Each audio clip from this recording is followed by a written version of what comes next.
Son las 8 de la mañana. Radio del Principado de Asturias, RPA, Asturias Hoy, primera edición. ¿Qué tal? Muy buenos días. El buque Ondius, con más de 140 personas a bordo, se dirige a Canarias y va a llegar el sábado. El Gobierno ultima los preparativos técnicos y sanitarios y la coordinación entre administraciones para atender con total seguridad a los pasajeros de ese crucero afectado por un brote de hantavirus. En el barco viajan 3 asturianos que se encuentran bien. Uno es el médico y ornitólogo David López Velasco. En cuanto lleguen a puerto a Canarias, los extranjeros serán evacuados a sus países de origen y los 14 españoles trasladados al Hospital Gómez Ulla de Madrid, donde harán cuarentena el tiempo que sea necesario. La ministra de Sanidad, Mónica García, ha asegurado que se van a seguir todos los protocolos necesarios con rigurosidad y que todos los traslados serán en transporte, aislado para evitar contacto con la población local. La Organización Mundial de la Salud considera que Canarias y que España reúne las condiciones de desembarco en condiciones de seguridad y también de protección de la salud, no solamente del menor riesgo para los pasajeros y tripulantes, sino también que tenemos las condiciones necesarias para proteger la salud pública. Desde Asturias, el Gobierno asegura que colaboran y se coordinan con el Gobierno central y están en contacto con las familias de los asturianos que se encuentran en ese buque, en ese barco. La consejera de Salud, de hecho, hace un llamamiento a la calma. España, ha dicho Conchita Saavedra, tiene una gran experiencia en sanidad exterior, también en Asturias, tras la pandemia de la COVID. El Principado, ha añadido la consejera, está preparada para atender a estos pacientes a cualquier emergencia sanitaria. Nos dicen que están en una buena situación clínica, o sea, sin sintomatología, y que están desde el principio casi del crucero, desde principios de mes, que están en aislamiento, haciendo todo el protocolo de aislamiento, cada uno en su propio, supongo, camarote, ¿no? Y los trabajadores de Mina Miura abandonarán este mediodía el encierro que mantienen desde hace 15 días en la mina para iniciar mañana una marcha a pie hasta la Junta General del Principado en Oviedo, después de que el empresario Fernando Martínez Blanco no haya abonado el salario que les adeudan, un año de trabajo. Además, el dueño de Miura presenta un ERTE dice la imposibilidad de retomar la actividad. Esa es la novedad que han tenido los mineros en las últimas horas, un ERTE que rechazan los trabajadoras y piden ayuda al Principado. Precisamente ayer el jefe del Ejecutivo asturiano, Adrián Barbón, reiteraba el compromiso del Gobierno regional con los trabajadores, a los que mostraba todo su apoyo. Lo que están viviendo los trabajadores de Mina Miura es absolutamente inaceptable y es la muestra del carroñerismo empresarial de aquellos que quieren hacer negocio a base de la explotación humana, y esto hay que decirlo públicamente, y utilizaremos todos los resortes, de hecho el consejero lo está haciendo, para ayudar, apoyar y tratar de solventar esta situación. Bueno, pues arrancamos este informativo que hacemos con Diego Fernández en la parte técnica, con Elia Rivero y Ángeles García en la locución y redacción, y quien les habla al micrófono, Paula Rodríguez. Titulares. Asturias Hoy. Prisión provisional para un vecino de Mieres de 50 años acusado de agredir sexualmente e intentar matar a una joven en Lena. La mujer de 25 años apareció ensangrentada y desorientada por la carretera de Carabanzo el pasado 23 de abril. El presunto agresor la violó, la golpeó con un ladrillo, la dejó inconsciente y la tiró por un barranco. La Guardia Civil lo detuvo el pasado domingo tras una exhaustiva investigación. Y hoy las educadoras de 0 a 3 están en huelga. Más de 60.000 educadoras de 0 a 3 años convocadas hoy en toda España a un paro en todo el país. Reivindican mejores condiciones laborales y salariales y, sobre todo, una ley estatal que baje el número de bebés y de niños en las aulas. Aquí en Asturias, Comisiones Obreras ha mantenido protesta a lo largo de todo el año. Y el ERE planteado por Nestlé afectará a 4 puestos de su planta de Sebares en Piloña. Los sindicatos comenzaron ayer a negociar el expediente de regulación de empleo con la compañía. Nestlé ha planteado un ERE para 301 empleados en 6 centros de trabajo de todo el país. Los representantes sindicales han afirmado que tratarán de reducir al máximo esa cifra. Consideran que los despidos que plantea la multinacional son injustificados y más en una planta como la de Sevares en pleno crecimiento. Marcial González Lastra es representante de los trabajadores del Somafita UGT en Sevares. Y la verdad que desde este último año han llegado muchos proyectos nuevos, han llegado una línea de 200 de brick nueva y ahora mismo pues tenemos prevista la llegada de otra línea de 200 de brick y también la llegada de la botella, que traerá pues unos volúmenes enormes a esta fábrica que está creciendo. Pues hemos pasado de unos 180 trabajadores, estamos ahora en torno a 250.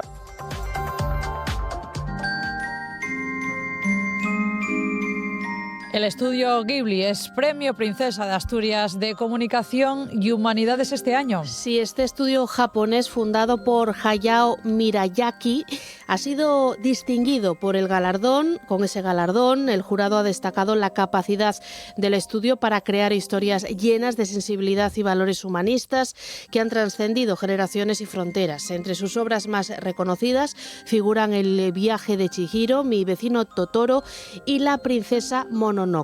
El presidente del jurado del Premio Princesa es el director del Prado, Miguel Falomir. Mediante un proceso artesanal de gran imaginación, ha creado historias universales llenas de sensibilidad y de valores humanistas, la empatía, la tolerancia y la amistad, así como el respeto por las personas y la naturaleza. Sus películas trascienden generaciones y fronteras. El tráfico. Bueno, pues vamos a echar un vistazo a las carreteras del Principado de GT. Muy buenos días. ¿Qué tal? Muy buenos días. Pues hasta ahora van a encontrar complicaciones ya en la 8 en la zona de las 3 hacia Cantabria, así como tráfico lento en la A64 en Villaviciosa, en este caso al igual dirección ya la zona de Ribadesella. Al mismo tiempo que también dificultades en la A66 en Coyoto, sentido Gijón, así como las entradas ya a la capital, a Oviedo, en esos puntos habituales por la O14 en Abulí, como por la AS2 en el entorno de Villamejil. Gracias, DGT. Nos vamos a echar un vistazo a las carreteras de las principales ciudades de Asturias. Empezamos por la capital. Policía local, muy buenos días. Buenos días. ¿Cómo se circula hasta ahora? Cuéntenos. El tráfico es fluido y sin retenciones por toda la red viaria y hasta el momento no hay incidentes a destacar. Gracias, Oviedo. Nos vamos a Gijón. Policía local, muy buenos días. Buenos días. ¿Cómo se circula hasta ahora? Pues tenemos tráfico fluido en todo el casco urbano, no tenemos ninguna incidencia para hoy. Gracias, Gijón, y nos vamos a Avilés, Centro de Control de Tráfico. Muy buenos días. Hola, buenos días. ¿Cómo se circula a esta hora? ¿Alguna incidencia? Cuéntenos. Ninguna incidencia reseñable, tráfico fluido y sin retenciones. Gracias, Avilés. Continuamos. El tiempo. Vamos a ver qué tiempo tendremos en las próximas horas. Información meteorológica que nos trae Cecilia Crespo. Muy buenos días. Buenos días, Paula. Hoy empezamos el día con nubes y claros, aunque por la tarde volveremos a tener precipitaciones en forma de chubascos que serán más intensos hacia el interior. Hoy será un día de arcoíris, con máximas que suben de forma generalizada debido a los vientos de componente sur que ya soplan hacia puntos del interior. En la costa dominará el viento del noreste, con rachas que rondarán los 50 km por hora. Asturias al día. Ya saben que a partir de las 8 llega Asturias al día, llega nuestro compañero Roberto Pato. Muy buenos días. Hola, Paula. Buenos días. De las 9. De las 9, de las 9. Las 8 son ahora, sí, ¿no? Sí. Bien. Que también estoy aquí Efectivamente. En esta hora. Efectivamente, debe ser que los servicios informativos madrugamos tanto que llega un momento que no sabemos en qué hora estamos. Lo de madrugar trae esas cosas. Sí. Trae esas cosas. Bueno, hoy jueves, tertulia política, programa con representantes de los partidos políticos. Tenemos que lamentar una baja por una indisposición de última hora y por problemas de agenda. No va a poder estar con nosotros la representante del Grupo Mixto, Covadonga Tomén, y Laura Tuero. pero sí van a estar Xabel Vegas, de Convocatoria por Asturias, Gonzalo Centeno de Vox, Rafael Alonso del Partido Popular y René Suárez del Partido Socialista. Decía lo de la baja porque también era fundamental su presencia, claro. entendemos, en el día de hoy, porque vamos a hablar de las alegaciones que los grupos políticos han presentado al informe que elaboró precisamente Covadonga Tomé, es la presidenta de la comisión, y como seguramente vais a contar estas cosas, luego ya buscaremos las opiniones, ¿no? Que es de lo que se trata en el programa, en esta primera parte. Luego vamos a charlar con Juanjo Menéndez, que es director del documental El Semblante. Es un documental sobre las brañas en el que se explora su función original, el origen del nombre, la importancia de conservar este patrimonio, entre otras cosas. Y vamos a cerrar el programa con un libro que se titula Sin dientes no puedes ir, que me parece también un título realmente fantástico, ¿no? Y sugerente. Viene firmado por Ignacio Iglesias, que es colaborador habitual del programa, y que es una recopilación de los artículos. Ignacio Iglesias escribe además en el diario El Comercio, pues recopila los artículos publicados desde el año 21 al 25. Hay muy buen material en este libro. Para comentar en la entrevista, para comentar en el programa de hoy, que será lo que haremos con Ignacio. Bueno, pues te escuchamos atentamente, Roberto. Gracias, buen día. Buen día. Están escuchando Asturias Hoy, primera edición. 8:11 de la mañana, el buque Ondius continúa su rumbo hacia Canarias. El Gobierno ultima ahora mismo los preparativos técnicos y sanitarios y la coordinación entre administraciones para atender con total seguridad a los pasajeros de ese crucero afectado por un brote de hantavirus. A bordo del barco se encuentran más de 140 personas, de las que 14 son españolas, 3 de ellas asturianas, que han confirmado, eso sí, que están en buen estado, son asintomáticos y con ganas de volver a casa. Uno de esos asturianos es el médico y ornitólogo Daniel López Velasco. Los pasajeros llegarán el sábado a Canarias, desde donde los extranjeros serán evacuados a sus países de origen y los 14 españoles trasladados al Hospital Gómez Ulla de Madrid, donde harán cuarentena el tiempo que sea necesario. El Gómez Ulla es un centro militar especializado que cuenta con unidades de aislamiento de alto nivel en caso de que alguna persona estuviera contagiada. La ministra de Sanidad, Mónica García, ha asegurado que se seguirán todos los protocolos necesarios y que todos los traslados se harán en transportes aislados para evitar contacto con la población local.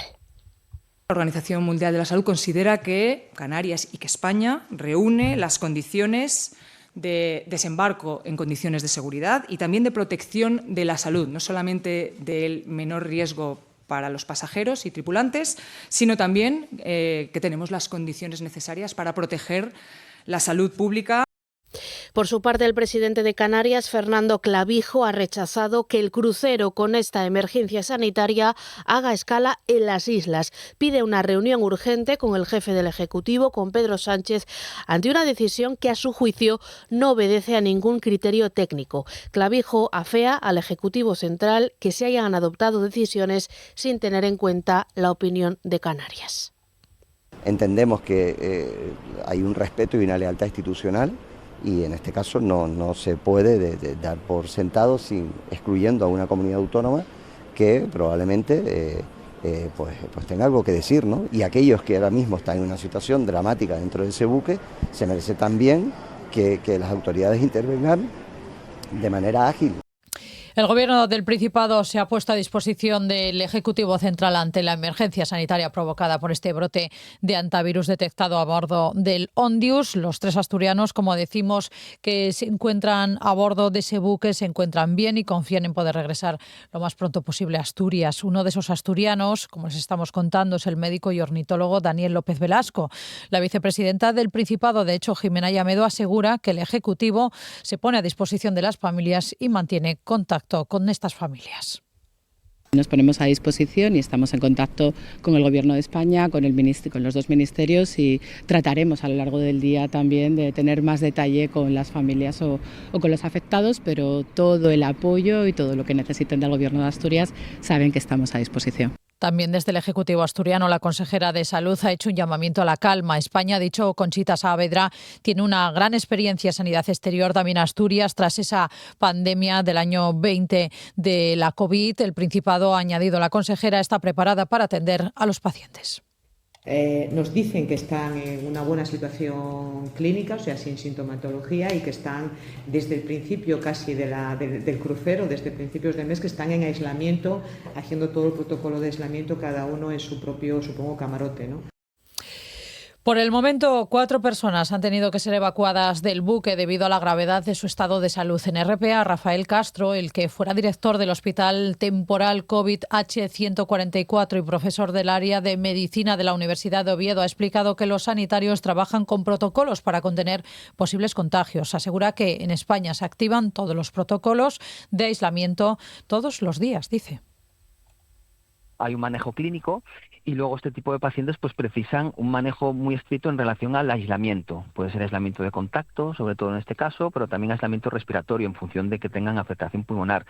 Estos tipos de aislamiento de contacto y aislamiento respiratorio diariamente se producen en nuestros hospitales, en las unidades infecciosas, en las unidades de cuidados intensivos o incluso en los servicios de transporte sanitario se trasladan pacientes en los que hay que llevar unos equipos de protección individuales adecuados a este aislamiento.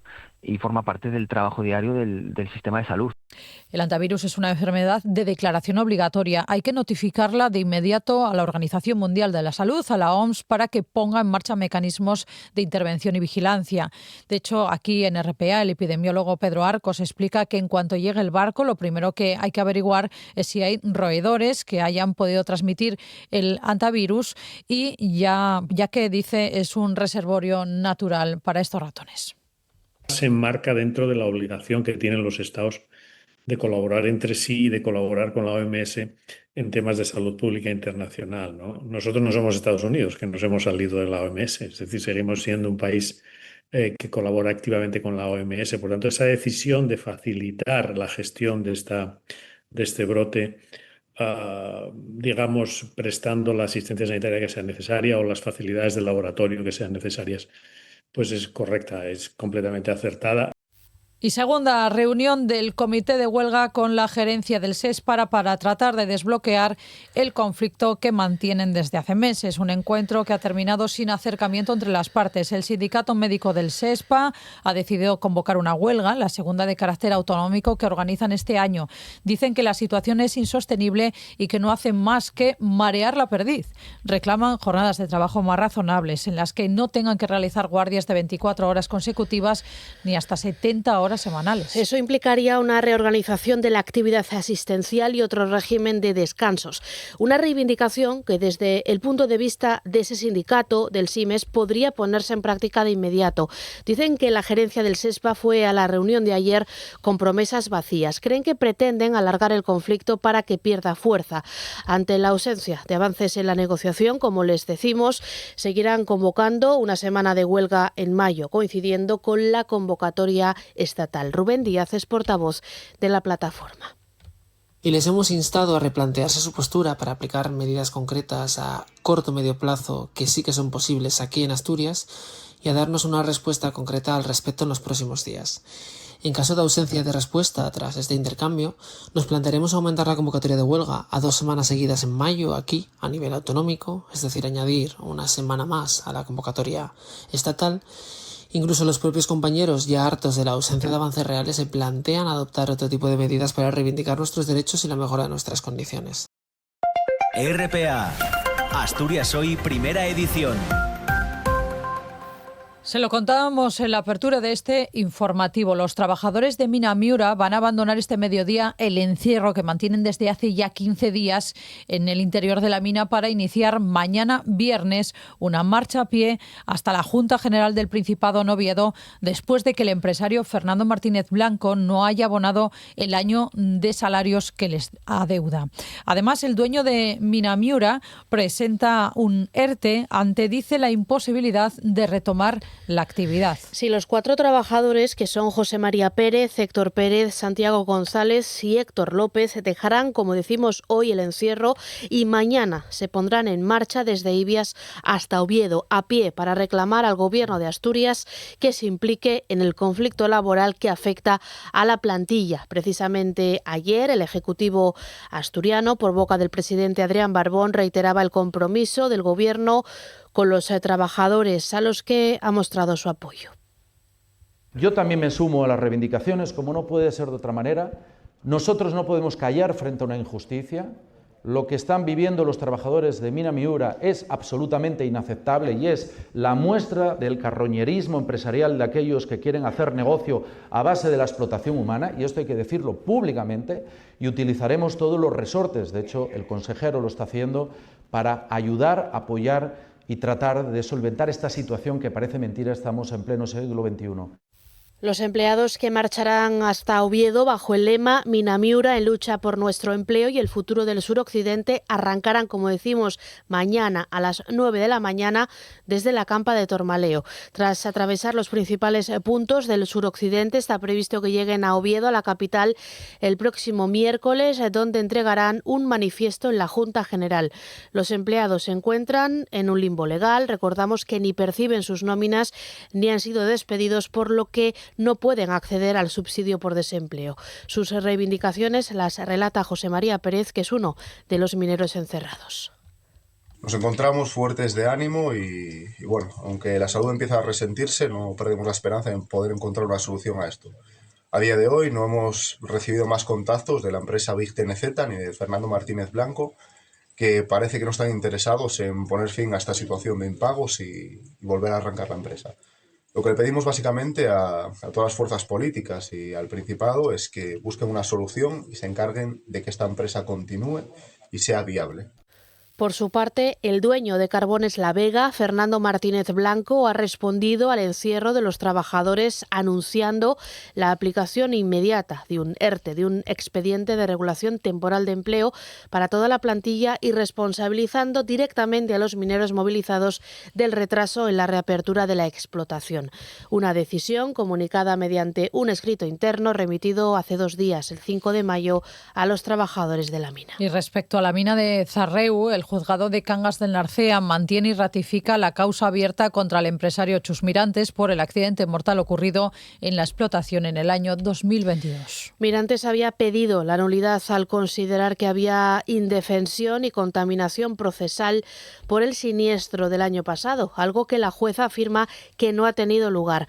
Además, la magistrada asegura que hay indicios de criminalidad motivados y que la participación del empresario se resolverá en otra fase de la instrucción. Hay un plazo de 5 días para recurrir la resolución. Y el Partido Socialista votará en contra del dictamen de la Comisión de Investigación sobre el accidente de Zarreu si se mantiene tal y como está, al considerar que tiene errores de base y que no existen fundamentos para solicitar las responsabilidades políticas. Responsabilidades que sí reclaman el resto de grupos parlamentarios. Los socialistas son los únicos que no han presentado, de hecho, alegaciones a ese dictamen. Un dictamen de la Comisión de Investigación sobre el accidente de Zarreu del año pasado que ya cuenta a priori con un voto en contra, el del Partido Socialista, como decimos, que no ha presentado ningún tipo de alegación al considerar, señala su portavoz Dolores Carcedo, que el texto, tal y como está redactado, es insalvable. Y entendemos que si se mantiene así, no creemos que haya aportaciones del resto de los grupos que lo puedan corregir. Entendemos que no existe fundamento para solicitar responsabilidades políticas en este momento como está. Si esto se mantiene así, pues nuestro voto será en contra del dictamen. Una postura que no comparte el socio minoritario en el Ejecutivo, Convocatoria por Asturias, que sí cree que deben cesar esos cargos políticos. Por su parte, Rafael Alonso, del Partido Popular, y Adrián Pumares, de Foro, también insisten en la responsabilidad de Belarmina Díaz, de Enrique Fernández, de Nieves Roqueñi y de Isaac Pola. Estamos de acuerdo con la relación, pero lo que planteamos es que puedan crearse 2 grupos, uno en el que estarían incluidos los altos cargos y otro en el que estarían los funcionarios. Si el gobierno de Barbón, la administración, admitiese esa responsabilidad patrimonial, sería mucho más fácil el canalizar, el agilizar esas ayudas y no tendríamos que entrar en discusiones jurídicas. Y vamos con otros asuntos. Una sentencia de la Audiencia Provincial de Madrid rechaza que Evisa tenga que hacerse cargo de restituir la totalidad del carbón descargado en el Musel en 2020 a nombre de la empresa minera NMR y cuyo propietario era la compañía suiza TELF. Según el fallo, en los 26 meses que duró el litigio entre esas dos compañías sobre la titularidad de cerca de 160.000 toneladas de carbón, Evisa fue mera depositaria y no era responsable de los movimientos que NMR estaba haciendo con el mineral. El fallo, contra el que cabe recurso, señala que Evisa solo debe restituir la cantidad de carbón que hubiera en su almacén en la fecha en la que le fue comunicado en diciembre de 2022 que TELF era la propietaria de ese carbón. El Ministerio de Transición Ecológica anuncia una inversión de más de 7 millones de euros para adaptar el puerto del Musel a las necesidades de la eólica marina. Se mejorará la capacidad operativa del muelle norte y habilitarán superficies logísticas adaptadas. Además, se han aprobado ayudas para el desarrollo de centrales de almacenamiento de energía renovable. 45 millones para un proyecto en Grandas de Salime y Besós y 8 para una central entre Tineo y Belmonte de Miranda. Asturias Hoy, primera edición. Noticias. Vamos con otros asuntos. 8:25 de la mañana. El ERE planteado por Nestlé afectará a 4 puestos de su planta de Sevares en Piloña. Los sindicatos comenzaron ayer a negociar el expediente de regulación de empleo con la compañía. Nestlé ha planteado un ERE para 301 empleados en 6 centros de trabajo en España. Los representantes sindicales han afirmado que tratarán de reducir al máximo esta cifra. Sí, los sindicatos consideran que los despidos que plantea la multinacional son injustificados y más en una planta como la de Sevares en pleno crecimiento. La fábrica, ubicada en Piloña, cuenta actualmente con varias líneas de producción en proceso de implantación, lo que, según los representantes de los trabajadores, evidencia su potencial de desarrollo y refuerza su argumento en contra del expediente de regulación de empleo. Marcial González Lastra es representante de UGT en el comité de Sevares. Y la verdad que desde este último año han llegado muchos proyectos nuevos, han llegado una línea de 200 de brick nueva y ahora mismo pues tenemos prevista la llegada de otra línea de 200 de brick y también la llegada de la botella, que traerá pues unos volúmenes enormes a esta fábrica que está creciendo. Pues hemos pasado de unos 180 trabajadores, estamos ahora en torno a 250 aproximadamente. Así que sorpresa ante todo y entendemos que bueno, no es justificado este ERE y en una fábrica como Sevares creo que no sobra nadie.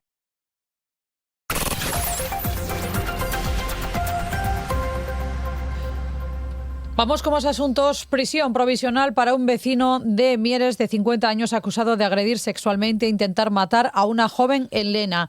La mujer de 25 años apareció ensangrentada y desorientada por la carretera de Carabanzo el pasado 23 de abril. El presunto agresor la agredió sexualmente, la golpeó con un ladrillo, la dejó inconsciente y la tiró por un barranco.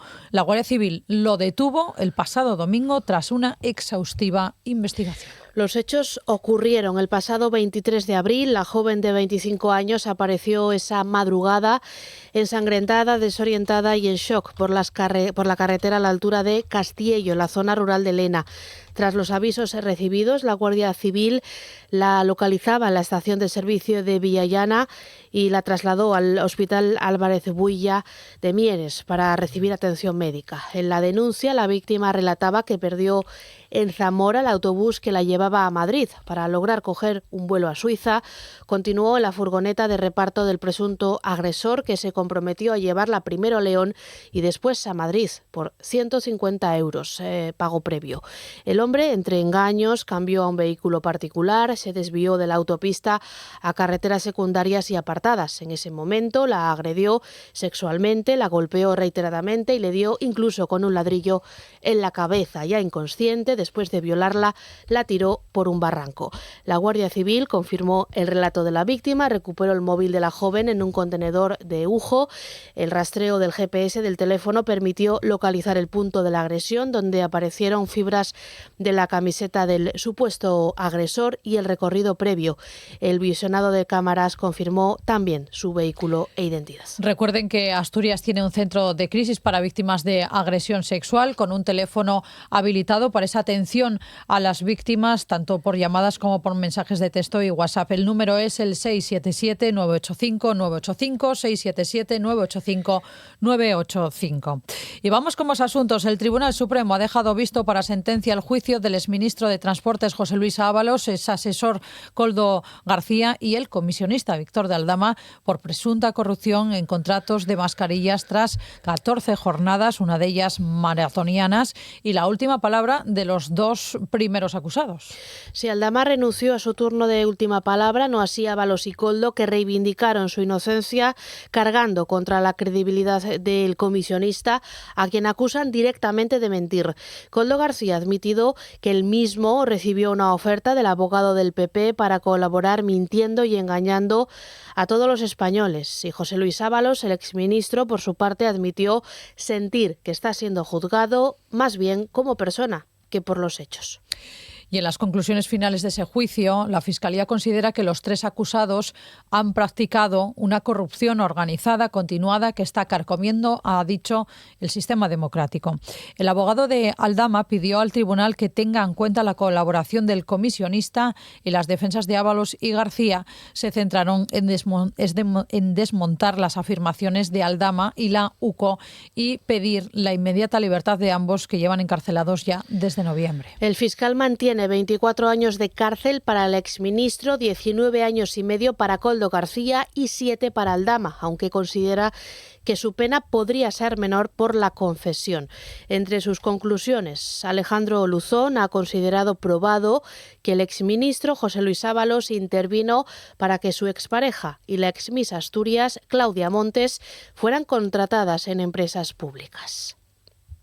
Es cierto que tenemos a José Luis Ábalos, denominado jefe por unos y por otros, desde luego por los otros dos acusados, y desde luego no era el número uno el presidente del Gobierno, como con notable desahogo le atribuye ese papel Víctor de Aldama. Se llama a la presidenta de Adif y a partir de ahí se va descendiendo en esa cadena de influencias por toda una corte servil. La acusación popular, representada por el letrado del Partido Popular, Alberto Durán, considera que los tres acusados se aprovecharon de su poder político para hacer negocio. Durante el periodo que estuvieron en el Ministerio cesan las salidas de efectivo de los bancos. Durante el periodo que estuvieron en efectivo se produce un ingreso desproporcionado de ingresos en metálico, un manejo de fondos en metálico. Se produce la famosa confusión patrimonial entre Koldo y Ábalos. Por su parte, el letrado del exministro, Marino Turiel, alegó que se ha construido una acusación contra su cliente, contra José Luis Ábalos, que no es real. Y la letrada de Koldo García, Leticia de la Hoz, sostuvo en ese alegato final que el comisionista mintió para inculpar a ambos. Entendemos que de algún modo esa evidencia se está ocultando, porque con toda probabilidad pondría en evidencia que se ha investigado a el señor Ábalos mientras era diputado y en consecuencia se había vulnerado su principio de inmunidad parlamentaria. Que se necesitaban mascarillas en la pandemia ni era un secreto, ni era información privilegiada, pero es que se buscaban, es que al revés. Y qué pena que todos los demás ministros no tuvieran un contacto igual para haber podido traer mascarillas antes y al mejor precio.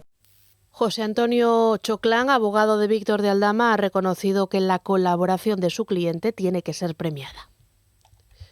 Comportamiento del ciudadano que decide colaborar con la justicia tiene una especial significación, porque se está luchando contra el aparato estatal. Eso requiere un premio. RPA, Asturias Hoy, primera edición. La coordinadora ecologista pide vedar ya la pesca del salmón en los ríos asturianos. Tras 2 semanas desde la apertura de la pesca del salmón, el campano sigue sin capturarse y no se ven salmones en los ríos.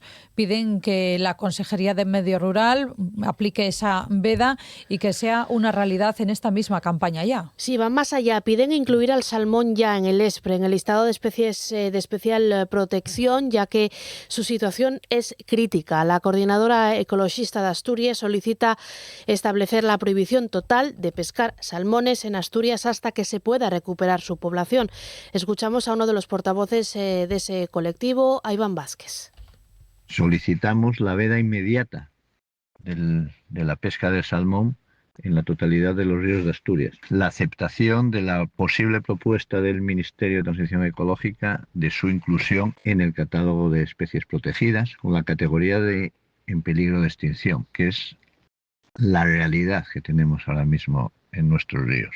Y según la AEMET, abril fue un mes muy cálido y muy seco. La temperatura media ha sido de 13,2 grados. Son 3 grados por encima del promedio registrado en las últimas décadas. El mes de abril que acabamos de despedir fue el segundo más cálido del periodo entre 1961 y 2026. Y más asuntos. El colectivo de lucha contra la exclusión Alambique tiene dudas sobre la efectividad del decreto anunciado por el Principado para evitar que los cobros indebidos del salario social perjudiquen a los más vulnerables. Hace unos días PSOE e Izquierda Unida pactaron una reforma que exonera del abono cuando el beneficiario haya informado de su situación económica y fuese la Administración la que tardó en modificar la cuantía a percibir. En algunos casos las reclamaciones incluso pueden ascender a 30.000 euros. Ha hablado sobre ello la portavoz de Alambique, Vanessa Izquierdo.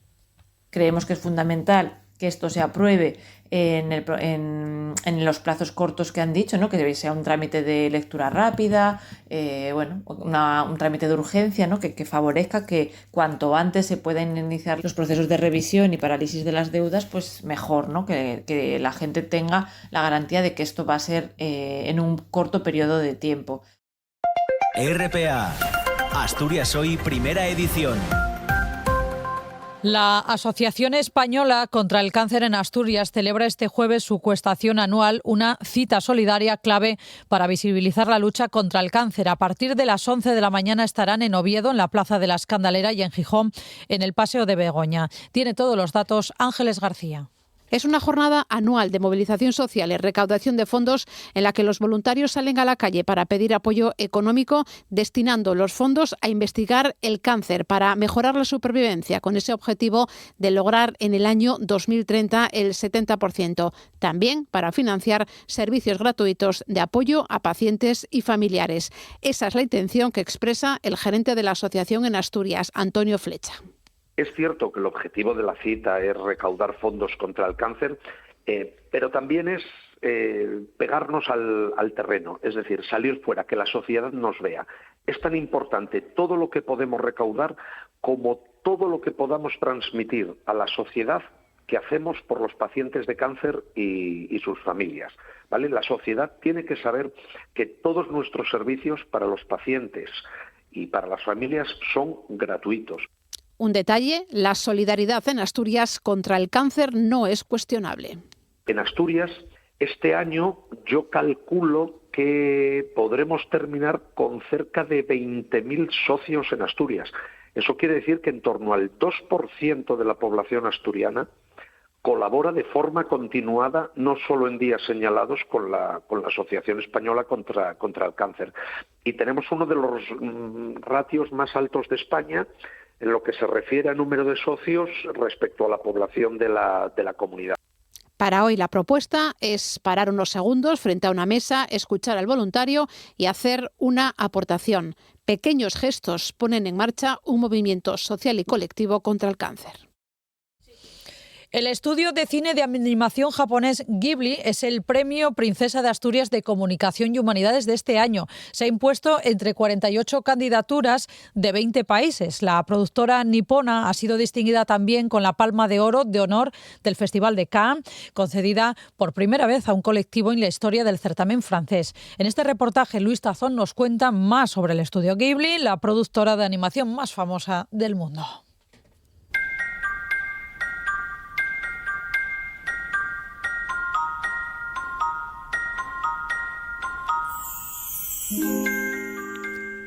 El legendario estudio de animación japonés, Estudio Ghibli, ha sido distinguido con el premio Princesa de Asturias de Comunicación y Humanidades 2026. Fundado en 1985 por Hayao Miyazaki, Isao Takata y Toshio Suzuki, el estudio revolucionó el cine de animación con historias capaces de emocionar tanto a niños como a adultos.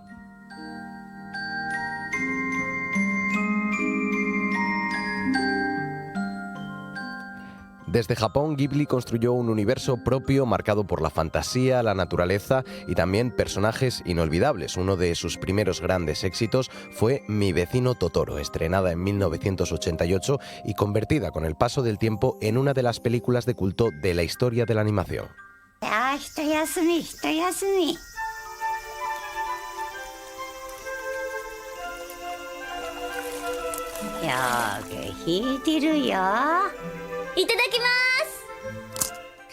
Nueve años después, en julio del 97, llegaría otra de sus grandes obras, La princesa Mononoke, una aventura épica con un fuerte mensaje ecologista que consolidó el prestigio internacional de este estudio.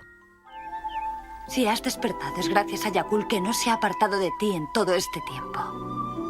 ¿Tú cómo sabes su nombre? Él me lo dijo y también me habló de ti. Pero el fenómeno mundial de este estudio llegó definitivamente con la película El viaje de Chihiro. La película ganó el Oscar a mejor largometraje de animación en 2003 y convirtió a Miyazaki en una referencia absoluta del cine contemporáneo. And the Oscar goes to, let's see, Spirited Away, Hayao Miyazaki.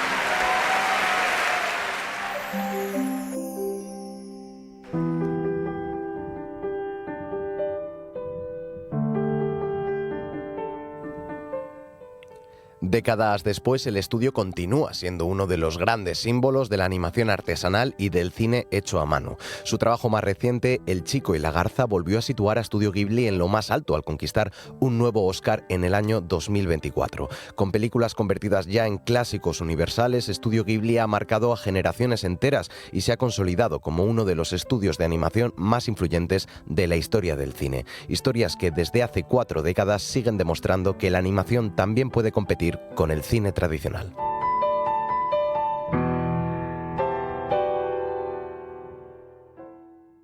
Están escuchando Asturias Hoy, primera edición.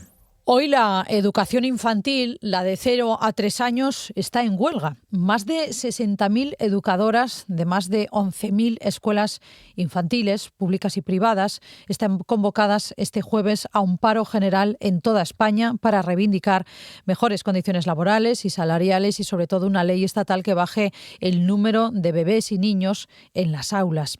Los sindicatos Comisiones Obreras, UGT, CGT y la Plataforma Estatal de Escuelas Infantiles han convocado esta huelga a nivel nacional ante la preocupación, ante la indignación de los profesionales del primer ciclo de educación infantil que cobran salarios mínimos trabajando 40 horas semanales y atendiendo hasta a 8 bebés en clase. Una convocatoria, como decimos, de carácter estatal, aunque su desarrollo y seguimiento va a depender en gran medida de cada comunidad autónoma y de cada centro.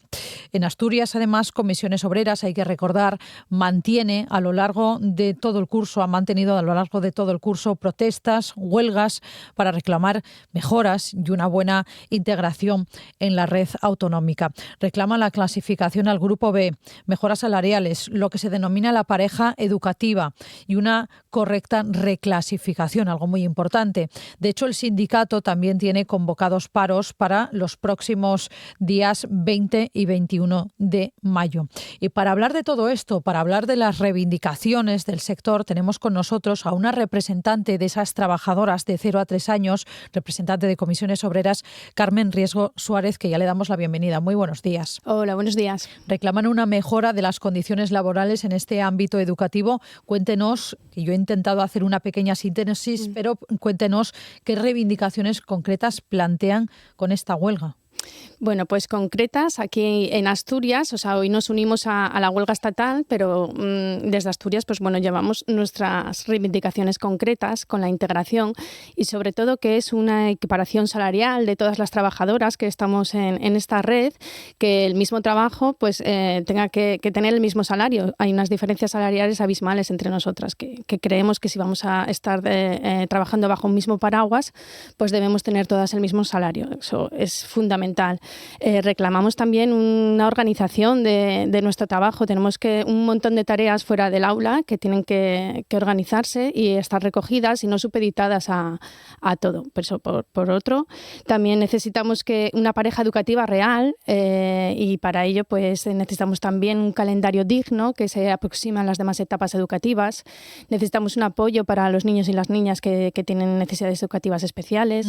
Necesitamos también que aquellas compañeras que no estabilizaron en sus ayuntamientos, pues que tengan las mismas oportunidades que tuvieron las demás. Y eso hay que cerrarlo bien y hay que amarrarlo. No vale dar así cosas en el aire, sino hay que cerrarlo ya y blindar esas plazas por lo menos hasta que salgan las convocatorias y que luego no aparezcan cosas por ahí. Vamos, si le parece, por puntos, ¿no? Vamos con el tema de la equiparación salarial del colectivo. ¿Qué diferencias hay? ¿Por qué unas cobran más y otras no? Cuéntenos, ¿cuál es la situación? Las escuelas infantiles siempre estuvieron gestionadas en su mayoría por los ayuntamientos y dependiendo en qué ayuntamiento estuvieras, pues tenías un salario u otro. Hay que tener en cuenta que todas nosotras, lo poco que hemos conseguido ha sido vía sentencia judicial. Entonces, en algunos ayuntamientos nos equiparaban a nuestro grupo, a los grupos que pertenecíamos, según los convenios, y en otros no. Entonces, pues en Oviedo tienen todavía están con el grupo C, en Langreo pues ya han conseguido un grupo B, y cada ayuntamiento, pues como sabemos, tiene unos salarios. Entonces, ahora entramos en una administración autonómica y cada una llevamos nuestra mochila y no nos equiparan.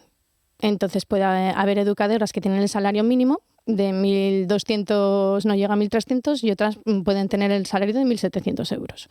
Entonces, creemos que todas tenemos que tener el mismo salario. Estamos haciendo el mismo trabajo. Pareja educativa, real, jornada completa. ¿A qué se refieren exactamente? Real porque, bueno, aunque hubo una modificación y a base de la lucha que llevamos durante ya más de 2 años, conseguimos que apareciera 2 profesionales por aula, pero lo limitaban, entradas, en salidas, en sí, las ratios, sin esto, siempre ponían, siempre están buscando cómo ajustarlo todo, ¿no? Nos han dicho que en este nuevo reglamento aparecerá sin ninguna cuestión más, pero bueno, todavía no lo hemos visto y lo ponemos en duda hasta entonces. Entonces necesitamos que sea real y además de real, a lo largo del curso pues hay ausencias de las educadoras. Necesitamos apoyos para que esa pareja educativa esté real. Sustituciones. Exactamente. Y porque hemos puesto encima de la mesa de que los descansos pedagógicos y hacer un calendario más ajustado para tener esa pareja durante todo el curso, porque nosotros también tenemos permiso, nosotros también tenemos que conciliar. Y entonces es necesario que sea real, no que sea mentira. Hay estudios por parte de las direcciones en el que a lo mejor no solo nos encontramos a lo largo del curso durante 20 días todas las personas en el centro. Entonces eso hay que verlo y hay que ajustar la plantilla a las realidades. Claro, ¿y cuántas personas ahora mismo quedarían sin regular?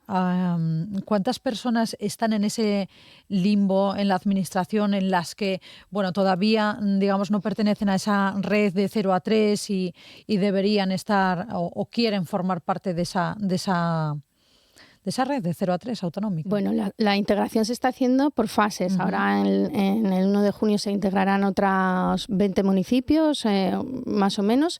Ya se integraron unos cuantos más en septiembre y todavía queda el grueso del asunto, que es Gijón y Oviedo, ¿no? Que es ahí donde está la mitad casi la mitad de la plantilla, las que mejores condiciones tienen y las que van a tener congelado su salario de por vida, según nos lo están planteando. Que eso también es llamativo. Ahora, pues alrededor de unas 250 educadoras y alrededor de unas 500 en la local. Hay que tener en cuenta que ahora pasaremos el día 1 de junio cerca también de unas 180 educadoras. Educadoras que también hacen servicios auxiliares. Yo le quiero preguntar, ¿os habéis visto obligadas a realizar tareas que no os corresponden por falta de personal? Pues claro, todavía estábamos denunciando en redes sociales la situación de Castropol, ¿no? Que como falta un auxiliar de catering, que por cierto lo está poniendo el ayuntamiento porque la administración autonómica fue incapaz de solucionar esto en tiempo y forma, pues tienen que sacar el trabajo adelante. Y hemos reclamado que nosotras no tenemos esa responsabilidad. Esa es responsabilidad de la administración, tener los servicios auxiliares y que funcionen. Si nosotras tenemos que entrar en cocina y preparar los alimentos, dejamos desatendidos a las criaturas. Es que no son conscientes de esas cosas. No podemos estar a 1000 cosas a la vez. Es una responsabilidad, un estrés constante de todos los días que por fin pues a nivel estatal hemos dicho basta también. Aquí en Asturias llevamos tiempo luchando, pero esta lucha ya ha salido desde a nivel autonómico a todos los sitios y no vamos a parar porque contábamos que esta integración aquí en Asturias sería para mejorar y yo creo que el señor Barbón está a tiempo de que este proyecto estrella salga adelante y que seamos un ejemplo a nivel estatal. Lo puede conseguir, estamos seguras que lo puede conseguir, solo falta un poco de voluntad política y es el momento, es ahora, no hay otro momento y no nos vamos a rendir. La consejera sabe que no nos vamos a rendir y la legitimidad nos la da el colectivo, no lo dan los acuerdos con otros sindicatos. Le quiero preguntar precisamente por los sindicatos. Ustedes pertenecen a Comisiones Obreras, que tengo entendido que es el sindicato mayoritario, ¿no?, en este sector, sí. Pero se han quedado solos. Ni UGT ni CESIF les acompañan en toda esta reivindicación. Se descolgaron, digamos, de todas estas reclamaciones. Yo no sé si la falta de unidad sindical les debilita su capacidad de presión. Se descolgaron en noviembre con un cheque en blanco que llamamos, ¿no?, con el acuerdazo que ellos decían y para Comisiones Obreras y para las trabajadoras nos parecía un cheque en blanco. Lo estamos viendo. Esto fue en noviembre y todas las cuestiones que firmaron todavía no se han conseguido. Nos hablaban del grupo B, o sea, de nuestra reclasificación. Exactamente, y que iba a ser a principios de año. Estamos en mayo y todavía no sabemos nada. No hay ni una fecha para la mesa de negociación. O sea, ese ejemplo ya es bastante claro. Lo reclamamos, estamos siempre con las manos tendidas a los demás sindicatos. Parece ser que hay alguno que ya está rectificando y que ya va a unirse a la lucha, esperemos, pero tenemos las manos tendidas y además es que ellos saben que el colectivo no está con ellos, está a favor de seguir luchando, porque, insisto, esta integración es el momento de que se nos reconozca nuestro trabajo, de dignificar el ciclo, de defender a la primera infancia.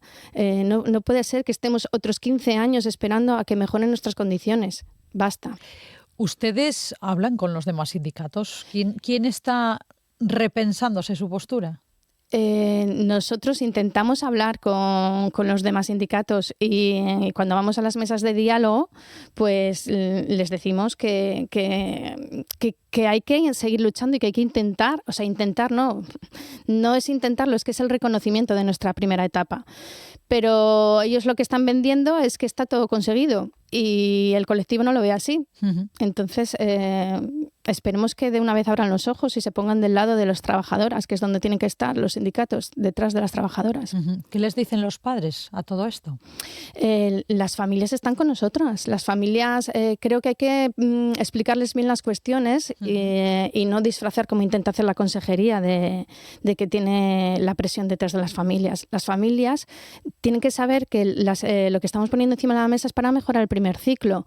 Lo que estábamos hablando de la pareja educativa real, cuando hablamos del calendario, eso está todo unido. No estamos pidiendo no trabajar. Nosotros hacemos más que sobradamente las 1.519 horas que siempre nos están pidiendo.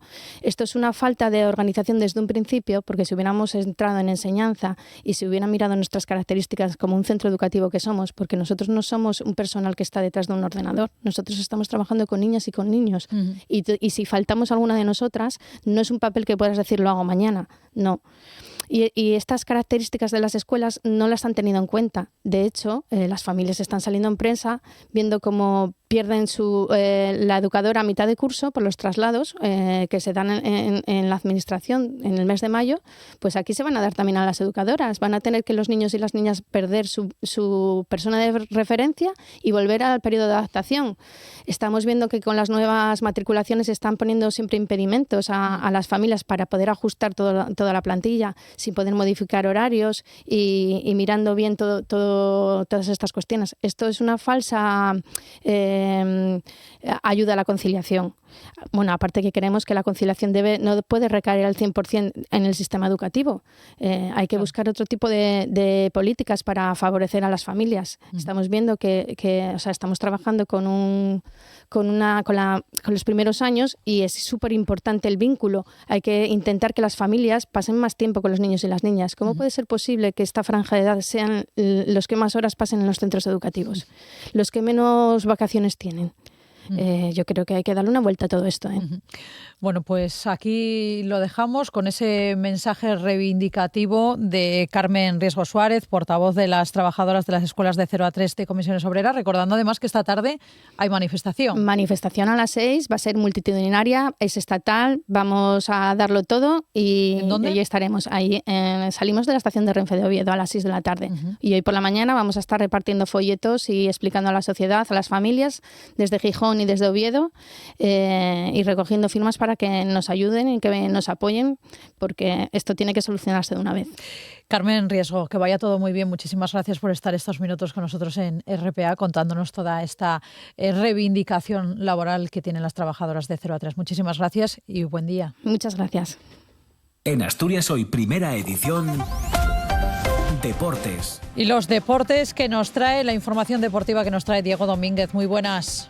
¿Qué tal? Buenos días. Martín Peláez ha concedido una entrevista en exclusiva a tiempo añadido que se emitirá íntegramente en RPA a partir de las 3 de esta tarde. El presidente del Real Oviedo anuncia cambios en la estructura de la entidad de cara a la próxima temporada. Y yo te puedo decir que va a haber cambios. Va a haber cambios en la estructura deportiva, va a haber cambios en la estructura administrativa. Necesitamos apuntalar el proyecto porque yo creo que se han hecho cosas muy bien. Tan es así que yo siempre hace poco lo decía, es complicado a lo mejor decirlo en este momento, pero es increíble que yo creo que en los últimos 25 años es el mejor momento del Oviedo.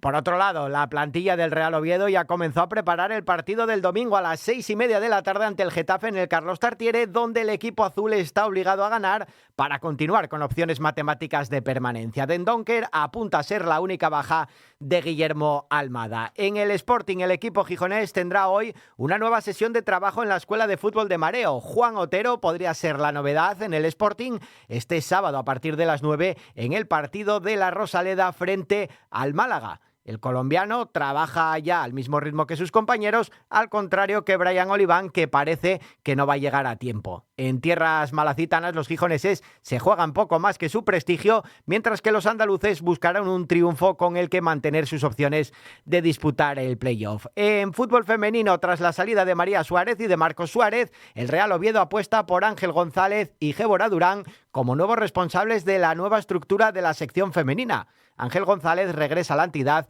tras un paso de 4 años por el Avilés. Creo que es un poco volver a casa, estuve muchos años en el Oviedo moderno, lo siento, el proyecto pues un poco como mío porque fueron las raíces y responsabilizado pero muy ilusionado. Además, mañana a las 8 dará comienzo en Coimbra la fase final de la Copa de Europa de Hockey sobre Patines, una competición en la que el Telecable tendrá como rival al Benfica. Escuchamos a la jugadora Mariona Colomer. Vengo muy motivada, con mucha ilusión, con ganas de aportar lo máximo al equipo y de también demostrar todo el trabajo que llevamos haciendo durante toda la temporada.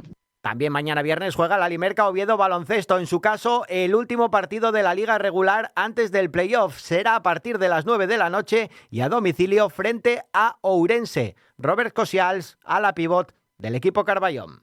Nosotros vamos a hacer nuestro juego en Orense, intentar ganar el partido como queremos ganar cualquiera y después ya veremos. Cualquier equipo es complicado, en su casa el último partido va a despedir, los jugadores quieren jugar bien. Ojalá hagamos un buen partido, tengamos buenas sensaciones para el playoff y ya está.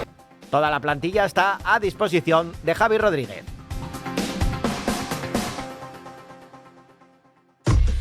Asturias Hoy, en clave económica. Bueno, pues acabamos hablando en clave económica, como siempre lo hacemos con José Antonio Antuña, director de Renta 4 Gijón. José Antonio, muy buenas. ¿Qué tal, Paula? Buenos días. ¿Cómo viene este jueves? Cuéntanos.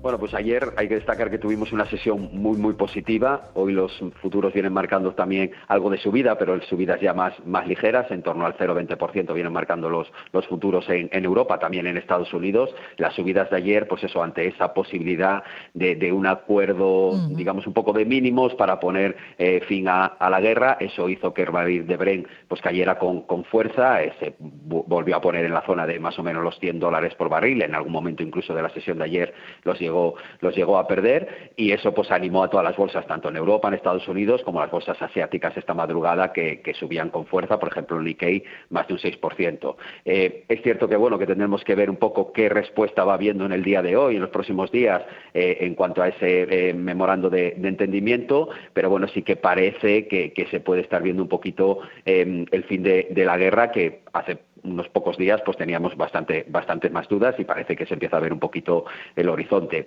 Si a eso le sumamos que estamos teniendo algunos resultados empresariales y datos macroeconómicos que también están ayudando, pues yo creo que eso justifica un poco esas buenas estas últimas subidas que estamos teniendo en las bolsas. Mañana sí que tenemos un dato importante de empleo en Estados Unidos, y hoy tenemos algún anticipo con el cambio semanal de desempleo en Estados Unidos, y también algún resultado empresarial importante, con lo cual esperemos que eso siga acompañando y que podamos seguir hablando de subidas en los mercados. Bueno, pues lo iremos viendo y estaremos muy atentos a ese dato de Estados Unidos de mañana. José Antonio Antuña, director de Renta 4 Gijón. Gracias.